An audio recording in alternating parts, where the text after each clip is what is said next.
100 টাকা দিয়ে একটা রসমালাই কেক দিবেন আমাকে, ঠিক আছে? এই যে লস হবে না তো? না লস হবে না। সোশ্যাল মিডিয়ায় ভাইরাল হওয়া সেই সিমি আপু যে কিনা কেক বিক্রি করে ভাইরাল হয়ে গিয়েছে। সোশ্যাল মিডিয়ায় ঢুকলেই শুধু আনাচে কানাচে দেখা যায় কেক বিক্রির মেলা। এগুলো দেখার পর আমারও ইচ্ছে হয় সবকিছু ছেড়ে ছুটে একদম কেক ব্যবসায় নেমে যায়। দেশে এসব কি শুরু হলো রে ভাই? এদিকে কেউ কেক বিক্রি করছে আর এদিকে কেউ পুডিং বিক্রি করছে, আর আমরা শুধু বসে বসে দেখছি। আপনার বাচ্চারা সবাই খায়?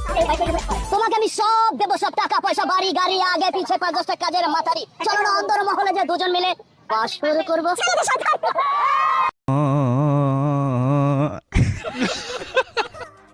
যাই হোক, কেক বিক্রেতা সেই সেমি আপুর আসল পরিচয় জানা গেল উনি একজন টিকটকার আর এখন হয়েছেন কেক বিক্রেতা।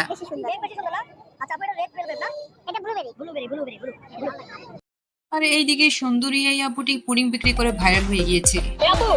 জি ভাইয়া, কত বিক্রি করেন আপু? এক স্লাইস হচ্ছে 100 টাকা। আচ্ছা দেন তো আমাকে।